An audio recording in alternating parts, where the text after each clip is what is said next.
Hello everyone, I'm James Krieger, and this is my project, Strengthening Clinical Engineering. My mentor is Ann Ravito. Let's take a look at the agenda here.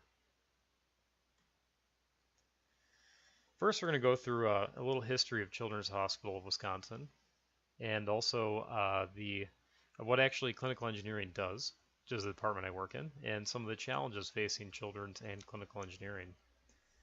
Look at some strategies to help strengthen clinical engineering, and also the status of the project. Little mentor introduction, and timeline and feedback questions. So a little about Children's Hospital of Wisconsin and clinical engineering. It started as a 10-bed hospital in 1894. It was started by 7 women who banded together and purchased a house in Milwaukee to treat immigrant children primarily. Fast forward, in 2016, it is a 306-bed health system that has many different specialty care units. It has lots of lots of clinics that have been placed in outside around Wisconsin. Currently, the vision is that Wisconsin kids will be the healthiest in the nation. We've been a top workplace for several years. In 2016, we were a top workplace as well for Journal Sentinel. I'm kind of proud of this. We won Lab of the Year in 2015. The lab is actually the department that one of the main departments I take care of in clinical engineering. And we're also magnet recognized by the American Nurses Credentialing Center.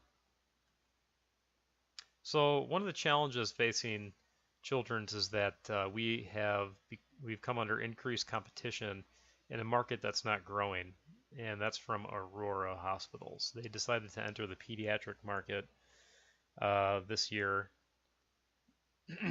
partnering with UW Health. Like I said, the market isn't growing very much for kids. There's not like a giant population boom or anything. Additionally, we're building more clinics closer to patients. We opened a Mequon clinic, a huge Mequon clinic that has all sorts of specialty care, and we also opened a large Delafield clinic, and also on the north side of Milwaukee recently. So with that, there's also increase in size, complexity, and scope of projects. As anything goes on, the amount of technology used and network integration is always increased. So, you increase the scope and the size of all these projects. So where does clinical engineering fit in with all of this? And what is clinical engineering? Clinical engineering takes care of day-to-day operations and requirements of care devices.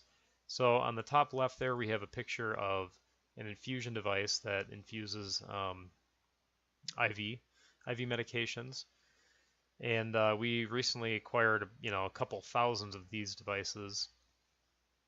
So that was actually quite the undertaking that we were responsible for. On the right side there is a picture of a GE V850 patient monitor. That was an interesting project too, because in the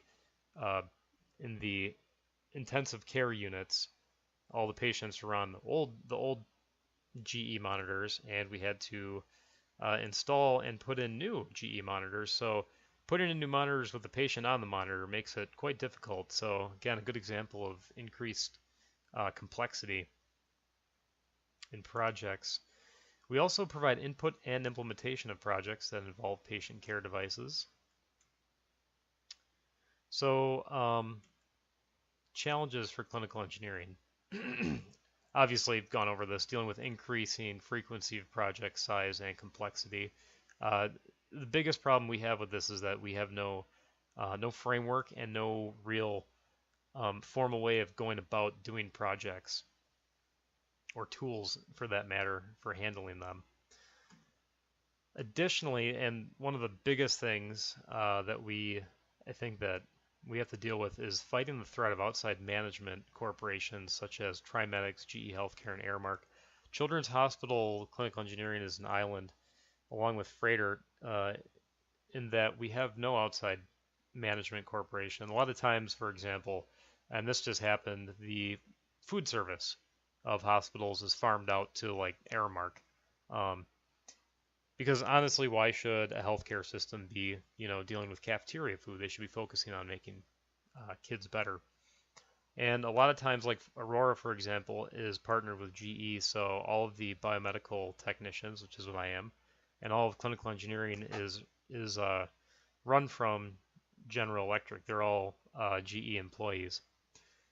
Generally, though, when that happens, the enjoyment of working in a place kind of goes down, and you don't have that response, So we're trying to maintain the independent status.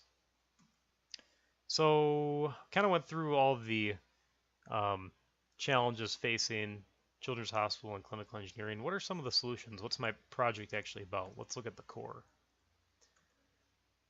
So solutions to clinical engineering challenges.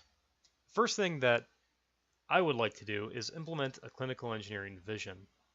Implementing a vision is a very good way to boost the urgency and to sort of solidify what it is that we want to do, sort of wrap it up in a nice, neat package of what we offer at Children's Hospital Wisconsin. And that's to offer irreplaceable medical equipment expertise, value, effectiveness, and customer service to support children's vision of making Wisconsin kids the healthiest kids in the nation.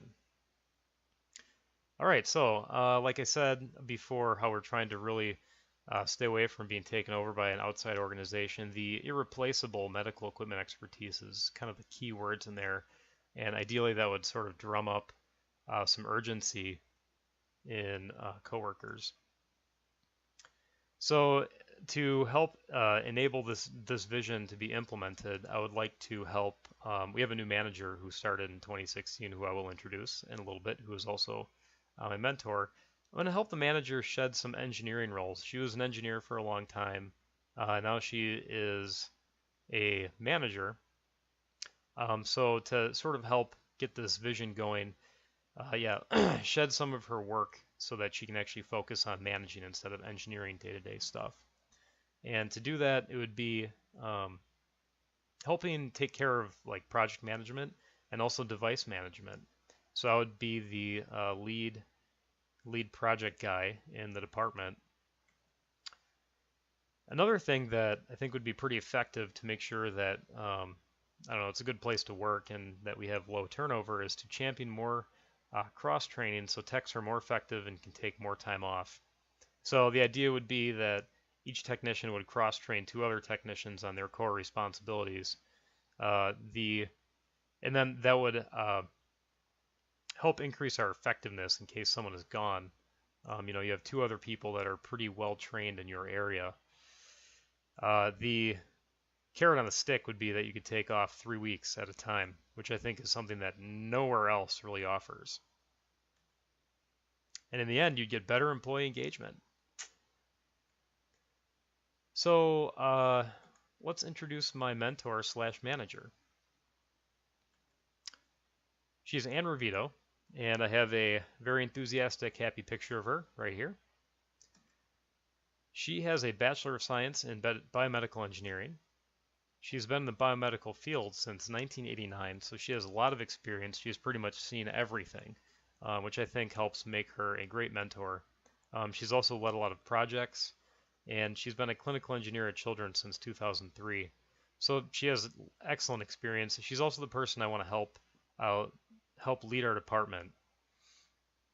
Like I said, she became a manager in 2016. Also, she is easily bribed with frosting, so if I ever need anything done, I can just bring in a jar of frosting, give it to her, and bam, it's done.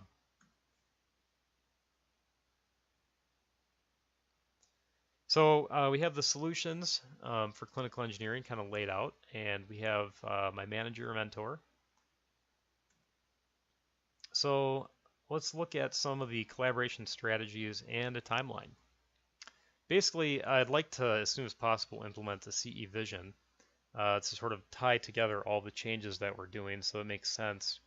Big thing with this is above Anne, our manager, is our director, Terry Hensler, who used to be our manager. But I would like him to really get on board with the vision and sort of drive it home because he has a lot of sway with all the guys in the department. Additionally, I'm going to be joining in on project planning and discussions. That happens once a week. And right now, there's a pretty large project that's going to be taking place in January, which is the new NICU that we have half of a new NICU. We're going to be implementing the other half of the NICU, which has lots of equipment, lots of planning, tons of logistics, lots of stuff going on. So I'm going to be kind of shadowing Anne to sort of learn how she does things and see what tools she uses and how I can best help with all that to relieve that burden so she can see what's going on and guide our department better. Additionally, I want to meet every 2 weeks, just refinement of changes, kind of just make sure that we're on the same page, and also maybe get some data management training in there. That was another thing that I may be able to help her unload. It's basically just tracking all of our equipment, making sure the schedule is okay, which is actually a lot because we have several thousand pieces of equipment. And lastly, February is our review month, and it would be kind of the go live time for the new responsibilities that I would get, and also for implementing the cross training for all the guys. We could actually, if our manager and director is so inclined, we could actually write that as a goal to have people implement the cross training so they can get their 3 weeks off. All right, so the feedback questions. So I guess my question is that does anyone else have strategies to make the workplace more engaging for little to no cost? For example, the idea that I want to implement cross training doesn't cost money. It costs time, obviously. But the one resource we have a lot of is there are plenty of older, I shouldn't say older, but more experienced employees in the shop that have lots of paid time off accrued, and this would be a way to, get them to sort of let people know how they work on stuff and how to fix things, and then they can take more time off. So if there are any other, strategies that people have used that don't cost anything to sort of increase engagement, in work, that'd be awesome. And are there any flaws in my plan? Kind of a general question, but also, is my timeline too aggressive that in February I want to be able to switch all these over? I don't know if I feel like I'm wrestling away power from my manager. She certainly doesn't seem like it. She seems quite happy to give me any work, but or is it not aggressive enough? Like, should I be going quicker? So those are my questions. Yeah, thank you very much for taking a look at my presentation, and I hope to get working on this and working with all of you. Thank you very much.